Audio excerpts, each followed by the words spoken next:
Hello everyone. और Jharkhand GK का practice set number 14 में आप सभी का स्वागत है। ठीक है, तो ये जो प्रैक्टिस सेट है वो आप लोग को जेपीएससी, जेएसएससी और उत्पाद सिपाही और झारखंड में होने वाले जितने भी एग्ज़ाम हैं और जिसमें झारखंड जीके पूछा जाता है उसके लिए इम्पोर्टेंट होने वाला है। ठीक है, हम लोग यहाँ जितने भी क्वेश्चन लेंगे वो पीवाईक्यू होने वाले हैं। अगर आप लोग हमारे चैनल में पहली बार विजिट किए हैं तो हमारे चैनल को सब्सक्राइब ज़रूर करें, क्योंकि हम लोग यहाँ पर बिल्कुल भी कोई टाइम पास किए बिना डायरेक्ट हम लोग कंटेंट पर अपना ध्यान लगाते हैं। ठीक है, ना ही कि कोई और टीचर के जैसा कि 30 मिनट का क्लास में अपना 10 मिनट का कोर्स ही बेचते रह जाएं। तो चलिए आज का प्रैक्टिस सेट स्टार्ट करते हैं क्वेश्चन नंबर 1 से।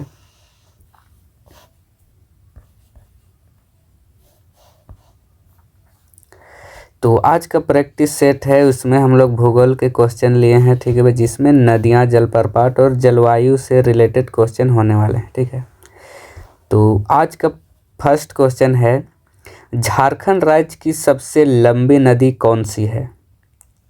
आप लोग को लग रहा होगा कि बहुत ही आसान क्वेश्चन है, तो बिल्कुल भी नहीं है, क्योंकि हम लोग इसके साथ इसके रिलेटेड जितने भी जानकारियाँ निचोड़ सकते हैं सारा जानकारी निचोड़ के आपके सामने रख देंगे। ठीक है, तो आप लोग को बताना है सबसे लंबी नदी कौन सी है। तो इसका आंसर आप लोग का हो जाएगा दामोदर नदी। ठीक है, तो चलिए आप बताइए दामोदर नदी कहाँ से निकलती है। तो ये हमारे झारखंड का छोटा नागपुर पठार है जो, ठीक है, प्लेटियो, छोटा नागपुर पठार से निकलती है। ठीक है, और इसका अगर झारखंड में अपवाह देखे जाए तो 290 किलोमीटर का है, और अगर पूरा ओवरऑल देखा जाए तो ये लगभग 590 किलोमीटर लंबा है। ठीक है, और दामोदर नदी पर ही आप लोग को दामोदर घाटी परियोजना देखने को मिलेगा।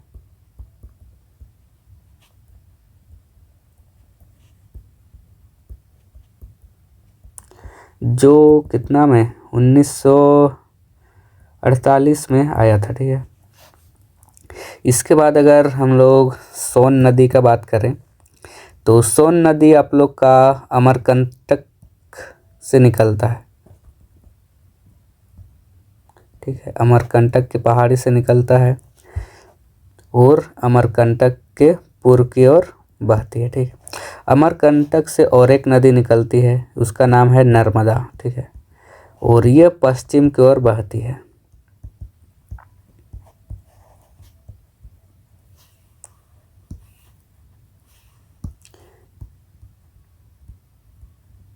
इसके बाद अगर हम लोग मयूराक्षी नदी के बाद अगर हम लोग मयूराक्षी नदी के बारे में बात करें तो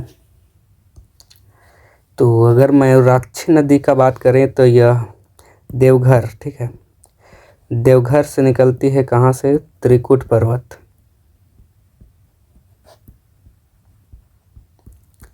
और इसके बाद अगर स्वर्णरेखा नदी की बात करें तो स्वर्णरेखा नदी ये है नगड़ी, रांची से निकलती है। ठीक है, और रांची से यहीं पर स्वर्णरेखा नदी पर आप लोग का हुंडरू जलप्रपात देखने को मिलेगा।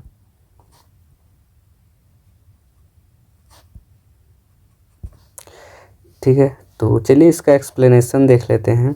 झारखंड राज्य की सबसे लंबी नदी कौन सी है? तो हो जाएगा दामोदर। यह झारखंड की सबसे लंबी और बड़ी नदी है, जो लगभग इस 290 किलो झारखंड में बोला जाता है। ठीक है, ओवरऑल जैसे कि झारखंड के बाद यह वेस्ट बंगाल में भी जाती है तो 592 किलोमीटर हो जाएगा। इसको प्राचीन ग्रंथों में देवनद भी कहा जाता है। चलिए नेक्स्ट देखते हैं, झारखंड राज्य की सबसे प्रदूषित नदी कौन सी हो जाएगी? तो ये हो जाएगी आप लोग का दामोदर नदी। ठीक है, चलिए इसका एक्सप्लेनेशन देखिए। कोयला खदानों और औद्योगिक कचरों के कारण यह सबसे प्रदूषित नदी है। ठीक है, यह नदी रिफ्ट घाटी से होकर बहती है। इसको बंगाल का शौक भी कहा जाता है। ठीक है, चलिए अब नेक्स्ट देखते हैं, निम्न में से किस नदी का अपवाह क्षेत्र झारखंड राज्य में सर्वाधिक है? ठीक है, मतलब अपवाह क्षेत्र सर्वाधिक है तो हो जाएगा आप लोग का दामोदर नदी। ठीक है, अभी हम लोगों ने देखा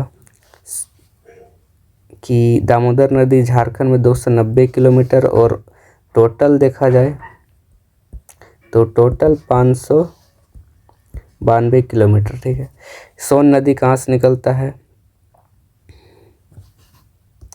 तो अभी हम लोग ने देखा अमरकंटक से। और अगर उत्तरी कोयल की बात करा जाए तो ये निकलती है लोहरदगा। ठीक है, लोहरदगा से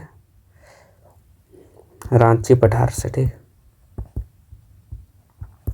इसके बाद स्वर्णरेखा हम लोगों ने देख लिया, नगड़ी रांची से, ऋषि में है हुंड्रू जलप्रपात। आप नेक्स्ट इसका देखिए एक्सप्लेनेशन। दामोदर नदी बेसिन झारखंड का सबसे बड़ा अपवाह तंत्र है। इसमें बराकर, बोकारो और कोनार जैसी सहायक नदियां मिलती हैं। अपवाह क्षेत्र का क्या अर्थ होता है? इसका पूरा इलाका जहां पानी बहकर उस नदी में आता है। ठीक है, नेक्स्ट क्वेश्चन देखिए। दामोदर नदी की लंबाई लगभग है। ठीक है, तो अभी हम लोगों ने देखा 590 किलोमीटर। ठीक है, और अगर झारखंड में बात करें तो 290। ठीक, झारखंड में 290 किलोमीटर बहती है। नेक्स्ट क्वेश्चन देखते हैं, इसका एक्सप्लेनेशन देखिए। नदी की कुल लंबाई लगभग 592 किलोमीटर है, 90 भी रहेगा तो चलेगा। ठीक है, और झारखंड की एकमात्र नदी जो स्वतंत्र रूप से बंगाल की खाड़ी में गिरती है। आप लोग को बताना है वो कौन सी नदी है जो स्वतंत्र रूप से बंगाल की खाड़ी में गिरती है। तो इसका आंसर हो जाएगा आप लोग का स्वर्ण रेखा नदी। ठीक है, बाकी ये जो नदियां हैं जैसे कि दामोदर हो गया, ये तो वेस्ट बंगाल में जा कर के हुगली नदी से मिल जाती है। ठीक, लेकिन ये जो स्वर्ण रेखा नदी है वो स्वतंत्र रूप से जाके समुद्र में मिल जाती है। ठीक है, इसका एक्सप्लेनेशन देखिए। तो अन्य किसी बड़ी नदियां जैसे गंगा मिलती हैं पर यह सीधे समुद्र में मिलती है। ठीक है, यह कहाँ से निकलती है? रांची के पठार से निकलती है। इसका नाम स्वर्ण क्यों है? क्योंकि प्राचीन काल में इसकी रेत में सोने के कण पाए जाते थे। ठीक है, नेक्स्ट क्वेश्चन देखते हैं। झारखंड का सबसे ऊंचा जलप्रपात कौन सा है जहां जल 100 मीटर की ऊंचाई से गिरती है? ठीक है, तो हम लोग का क्वेश्चन पूछ रहा है कि झारखंड का सबसे ऊंचा जलप्रपात कौन सा है जहां जल 100 मीटर की ऊंचाई से गिरती। ठीक है, क्वेश्चन को ध्यान से पढ़ना है हम लोग को। 100 मीटर की ऊंचाई से गिरने वाली जलप्रपात के बारे में बताना है। तो ये हो जाएगा हुंड्रू जलप्रपात जो लगभग 98 मीटर ऊंचा है। ठीक है, और यह झारखंड का सेकेंड नंबर हाईएस्ट है। ठीक, अगर हम लोग फर्स्ट नंबर में बात करें तो हो जाएगा लौध जलप्रपात। ठीक है, लौध वाटरफॉल हो जाएगा फर्स्ट नंबर पर जो लगभग 143 मीटर से गिरती है। ठीक है, चलिए इसका एक्सप्लेनेशन देखिए।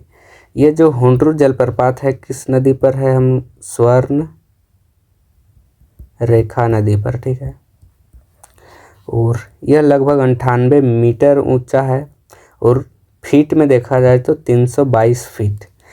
इसमें 100 मीटर का उल्लेख हुंड्रू के लिए निकटतम मान लिया। ठीक है, यह दूसरा सबसे ऊंचा जलप्रपात है। अब जिसे झारखंड का फर्स्ट नंबर में देखा जाए तो लौध जलप्रपात है जो लगभग 143 मीटर या 469 फीट ऊंचा है। ठीक है, अगर भारत में रैंकिंग देखा जाए तो लगभग 21वां सबसे हाईएस्ट वाटरफॉल है। इसके बाद अगर हम लोग दसम फॉल के बारे में बात करें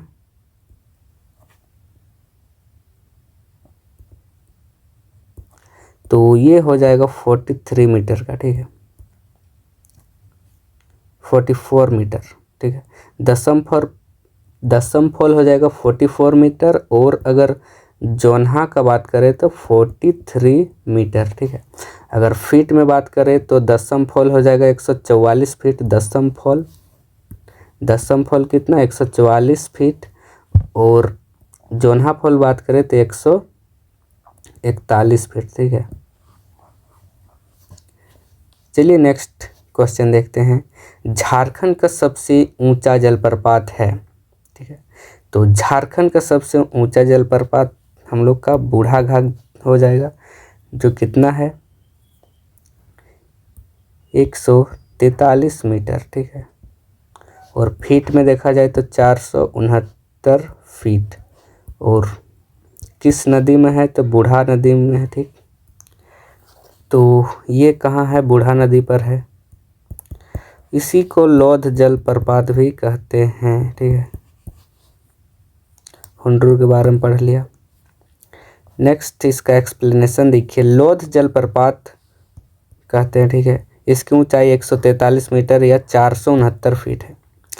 देखिए हुंड्रू जो है सेकेंड नंबर का है, और फर्स्ट में हो जाएगा बूढ़ाघाट या लौध, ठीक है। नेक्स्ट क्वेश्चन देखते हैं। हुंड्रू जलप्रपात किस नदी पर अवस्थित है। हम लोगों ने अभी देखा किस नदी पर है, स्वर्णरेखा नदी पर, ठीक है। नेक्स्ट क्वेश्चन देखते हैं। एक्सप्लेनेशन देखिए। यह रांची से लगभग 45 किलोमीटर की दूरी पर है। पठार से नीचे गिरते हुए स्वर्णरेखा नदी इसका निर्माण करती है।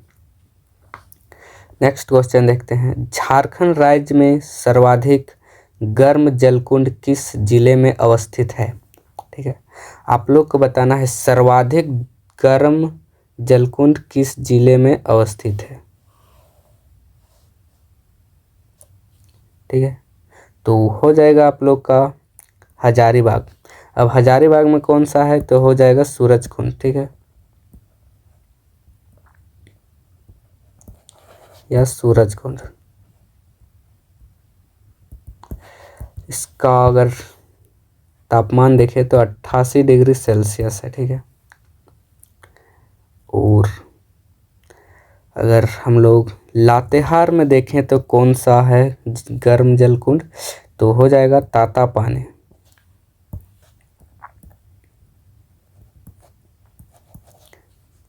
और अगर दुमका में बात करें तो दुमका में है रानी बहाल, और आप लोग का ततलोया, ठीक है, ततलोई, ठीक है। और अगर रांची में कोई नहीं है, ठीक है। नेक्स्ट देखिए इसका एक्सप्लेनेशन। यहाँ प्रसिद्ध सूर्यकुंड स्थित है, ठीक है। यहाँ का तापमान लगभग 88 डिग्री तक रहता है। हजारीबाग जिला में जलकुंडों की संख्या सर्वाधिक है। नेक्स्ट देखते हैं। झारखंड राज्य का सर्वाधिक गर्म स्थान है, ठीक है। आप लोग को गर्म स्थान पता करना है कि कौन सा सर्वाधिक है। रांची, जमशेदपुर, बोकारो, धनबाद, ठीक है। तो आप लोग को पता होगा जमशेदपुर किस लिए जाना जाता है, तो हब है फैक्ट्रियों का, और फैक्ट्री है तो वहाँ पर गर्मी तो होगी, ठीक है। ऐसा नहीं है कि फैक्ट्री कारण है, जमशेदपुर एक ऊंची जगह पर है, ठीक है, जिसके कारण भी यहाँ गर्म होता है।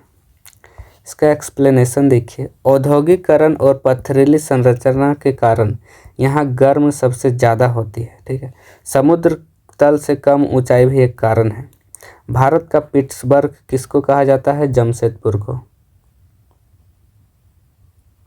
ठीक है। नेक्स्ट क्वेश्चन देखिए। झारखंड राज्य में सर्वाधिक उत्पादित की जाने वाली फसल है। आप लोग को बताना है कौन सा जो फसल है सबसे ज़्यादा उत्पादित होता है, ठीक। तो हम लोग का आंसर हो जाएगा पेड़ी मतलब धान, ठीक है। तो धान कौन सा फसल है, ठीक है, तो ये हो जाएगा खरीफ फसल।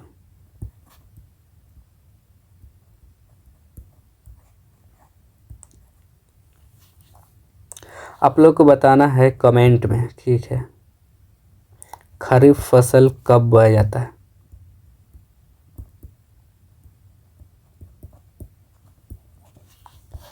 नेक्स्ट देखिए। धान झारखंड की प्रमुख फसल है। राज्य की भौगोलिक स्थिति और वर्षा पर निर्भरता के कारण यहाँ खरीफ मौसम में इसकी खेती सबसे अधिक की जाती है। ठीक है। झारखंड की कृषि योग्य भूमि 60% से अधिक हिस्से पर केवल धान ही उगाया जाता है। ठीक है। नेक्स्ट क्वेश्चन देखते हैं। झारखंड राज्य में कुल सिंचित भूमि है। ठीक है। तो सिंचित भूमि से क्या मतलब है? तो सिंचित भूमि से मतलब है जहाँ पर हम लोग फसल करते हैं। ठीक है। और तो वैसे कितना परसेंट है? ठीक, तो टोटल एरिया का 12.73% हम लोग का सिंचित भूमि है जहाँ पर हम लोग फसल करते हैं। ठीक है, या उगाते हैं। चलिए इसका एक्सप्लेनेशन देखिए। आर्थिक सर्वेक्षण के अनुसार झारखंड में सिंचाई सुविधा सीमित है। ठीक है। उपलब्ध आंकड़ों में लगभग 12.73 सबसे सटीक विकल्प है। यहाँ पर सबसे ज़्यादा किसका योग होता है? कुआं का और तालाब का। ठीक है। यहाँ पर अगर नहर वहर का बात आएगा तो ऑप्शन से उसको हटा देना है, क्योंकि झारखंड में ज़्यादा नहर नहीं है। ठीक, सबसे ज़्यादा सिंचाई कुआं से और तालाबों से किया जाता है और नदियों से। झारखंड राज्य में सिंचाई का सर्वाधिक प्रमुख साधन है। ठीक है। तो हम लोग का सबसे प्रमुख साधन कौन सा है? कुआं। तो पठारी इलाका होने के कारण कुओं द्वारा सिंचाई सबसे आसान और प्रचलित है। यह कुल सिंचाई का लगभग 30 से 35% कवर करता है। ठीक है। गुमला और गिरिडीह जिलों में कुओं का प्रयोग सबसे अधिक होता है। ठीक है, ये फैक्ट्स याद रखना है। गुमला और गिरिडीह जिलों में सबसे अधिक होता है सिंचाई के प्रयोग इसका कुआं का। नेक्स्ट क्वेश्चन है, झारखंड राज्य में कौन सी परियोजना विश्व बैंक के सहयोग से संचालित की जा रही है? ठीक, आप लोग को बताना है कौन सी ऐसी परियोजना है जो विश्व बैंक यानी वर्ल्ड बैंक के द्वारा संचालित की जा रही है। ठीक है। तो विश्व बैंक का हेडक्वार्टर अगर बात करें तो क्या है? Washington DC. ठीक है।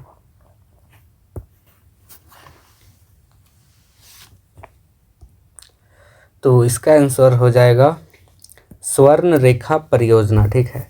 आप लोग को अभी हम लोगों ने बताया था कि दामोदर घाटी परियोजना 1948 में। ठीक है।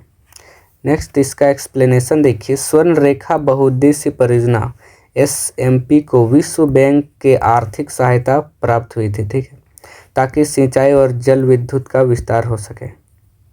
यह एक राज्य यानी ट्राई स्टेट परियोजना है जिसमें झारखंड, उड़ीसा और पश्चिम बंगाल भी शामिल है। नेक्स्ट क्वेश्चन, दामोदर घाटी परियोजना का प्रारंभ किया गया था? ठीक है।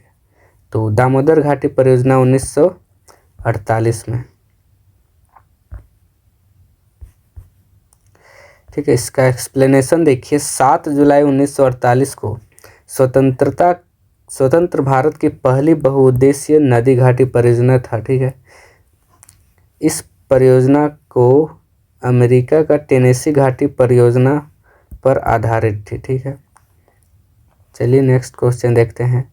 हजारीबाग का सूरज कुंड झारखंड का सबसे ज़्यादा गर्म पानी का स्रोत है। ठीक है। इसका तापमान क्या है? तो हमने अभी देखा था कि इसका तापमान कितना है? 88 डिग्री सेल्सियस। अगर फ़ारेनहाइट में देखा जाए तो 190 डिग्री फ़ारेनहाइट। ठीक है। नेक्स्ट क्वेश्चन देखते हैं। इसका एक्सप्लेनेशन देख लीजिए। सूरज कुंड भारत का सबसे गर्म जलकुंडों में से एक है। ठीक, इसका तापमान लगभग 88 डिग्री सेल्सियस या 190 डिग्री फ़ारेनहाइट रहता है। यह हजारीबाग जिला का बरकट्ठा प्रखंड में GT रोड के पास स्थित है। ठीक है। GT रोड, यहाँ बात आया GT रोड का। ठीक है। तो आप कमेंट में बताएं कि ये GT रोड का निर्माण किसने करवाया था और कहाँ से कहाँ करवाया था। ठीक, आप लोग वैसे कमेंट वगैरह करते नहीं हैं, भले ही जितने ही लोग देखें। ठीक है। क्वेश्चन जो भी करा जाए उसका कमेंट में ज़रूर जवाब दें, और जानते हैं तो कमेंट करने में क्या है, आपका रिवीजन हो जाएगा, और नहीं जानते हैं तो कहीं से पता कीजिए ताकि आपका भी नॉलेज बढ़ जाए। ठीक है। नेक्स्ट क्वेश्चन देखिए। महुआ टाँड़ अभयारण्य झारखंड के किस जिले में है? ठीक है, तो महुआ टाँड़ अभयारण्य कहाँ है? आप लोग का हो जाएगा लातेहार में। ठीक है, तो महुआ टाँड़ अभयारण्य लातेहार जिले में स्थित है और यह भेड़िया संरक्षण के लिए प्रसिद्ध है। ठीक है, तो चलिए हम लोग और भी अभयारण्य के बारे में जान लेते हैं। ठीक है, एक साइड से तो सबसे पहले बेतला राष्ट्रीय उद्यान। ठीक है, तो इसका स्थापना हुआ था 1986 में। ठीक है, कहाँ पर है? लातेहार में या पलामू में। ठीक है, दोनों का एरिया साझा करता है। इसके बाद आ जाएगा पलामू वन्य जीव अभयारण्य।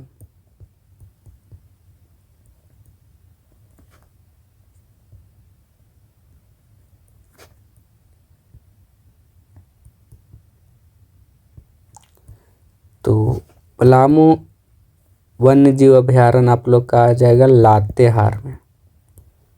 इसका स्थापना हुआ था 1976 में। ठीक है, इसके बाद अगर हम लोग बात करें तो दलमा वन्यजीव अभयारण्य कहाँ पर है? पूर्वी सिंहभूम में। ठीक है, और जमशेदपुर। ठीक है, ये भी याद रखना है, पूर्वी सिंहभूम में क्या है? जमशेदपुर। इसके बाद आ जाएगा गौतम बुद्ध।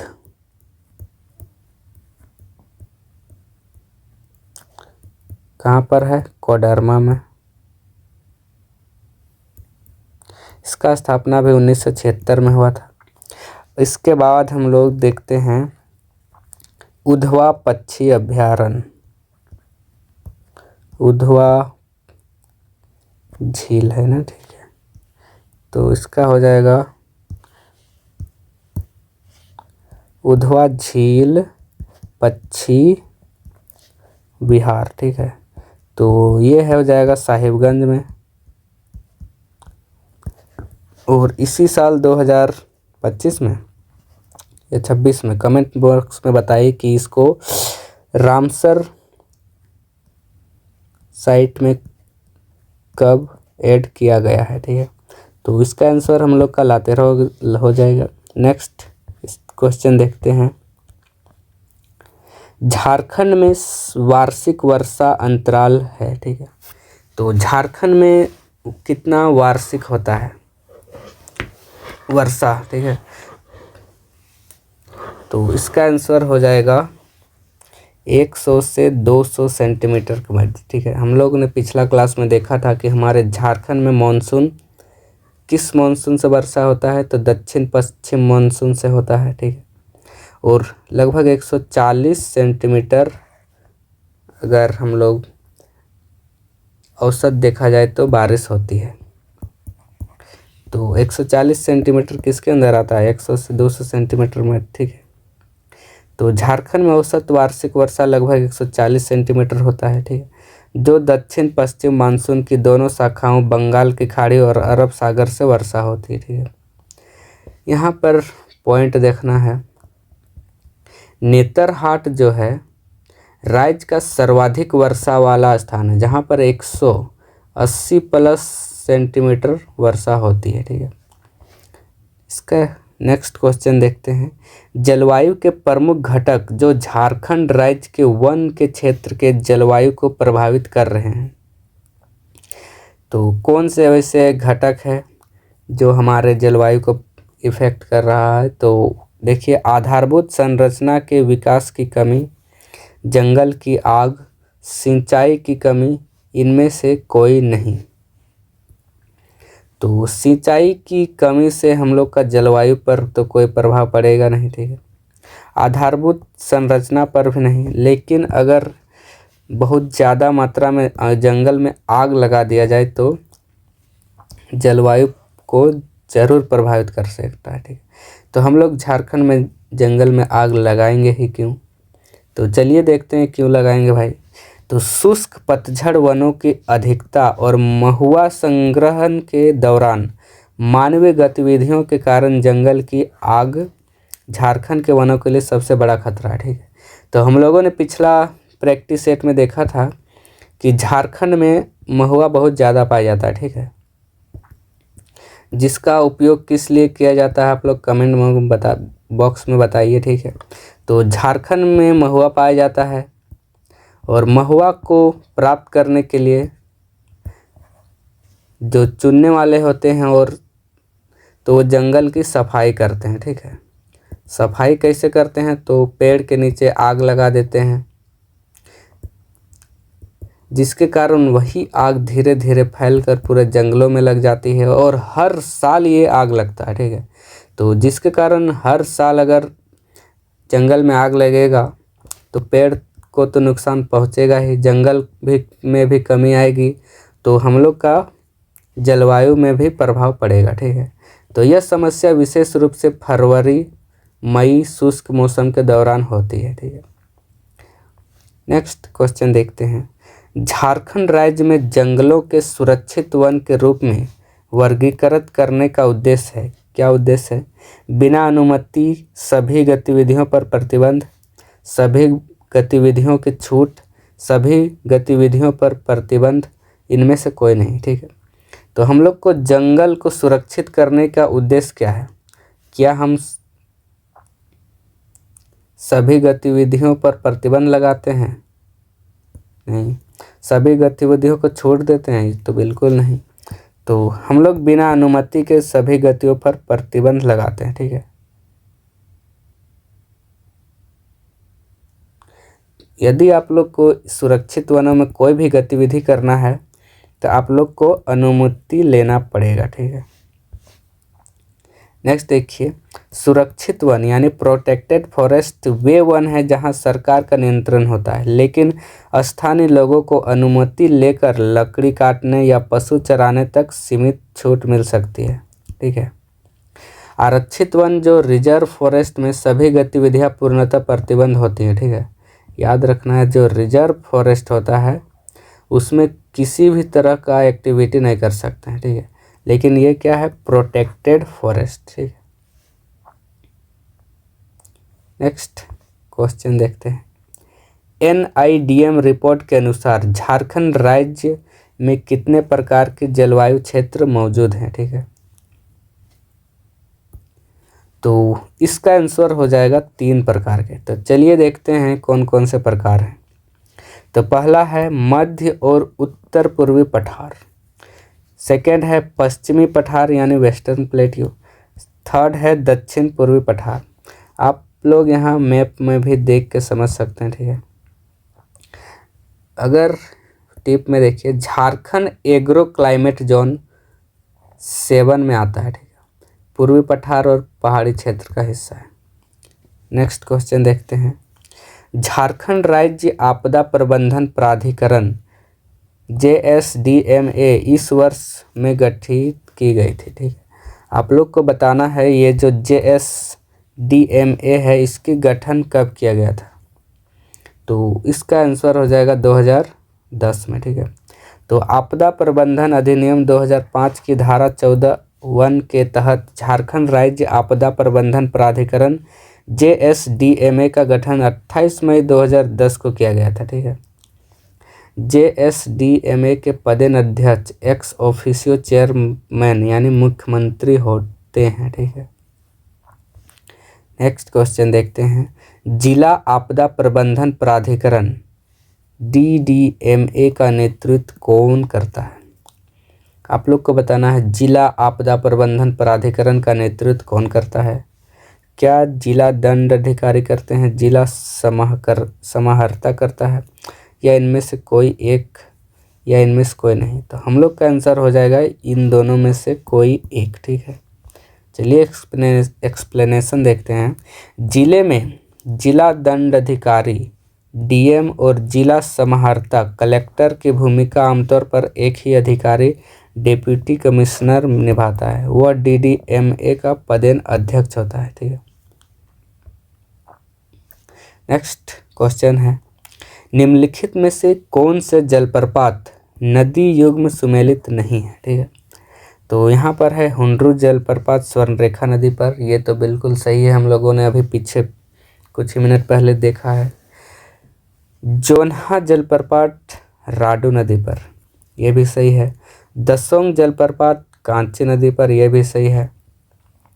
ये जो लोध जलप्रपात है या फिर इसको बूढ़ा घाघ, ठीक है, बूढ़ा घाघ जलप्रपात हम लोगों ने देखा था किस नदी पर है, बूढ़ा नदी पर, ठीक। तो ये आप लोग का गलत हो जाएगा, डी।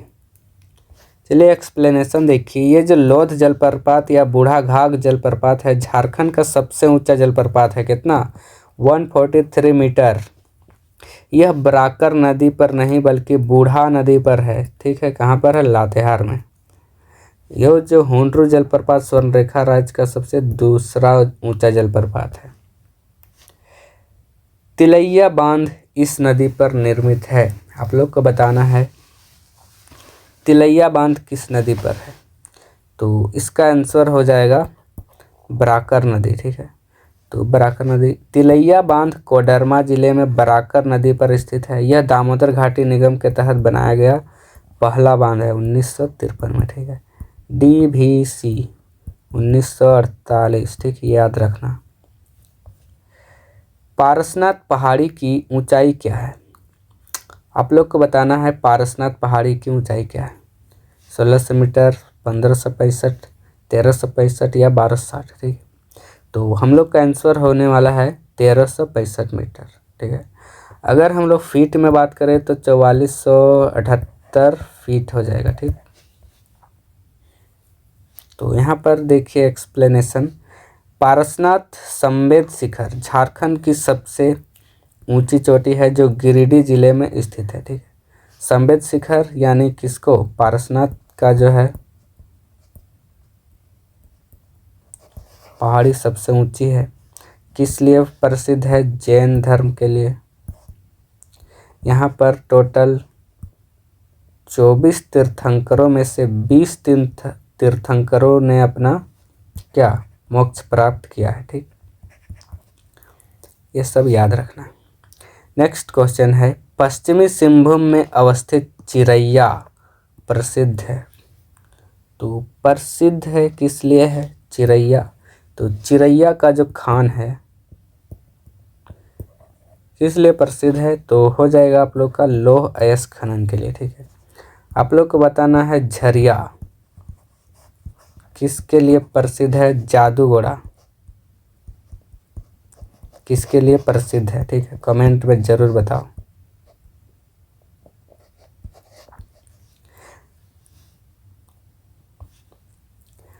तो हम लोग का लौह अयस्क खनन के लिए प्रसिद्ध है चिरैया खान, ठीक है। यह सारंडा वनों के क्षेत्र में स्थित है। तो आज का हम लोग का प्रैक्टिस सेट यहीं पर समाप्त होता है, ठीक है।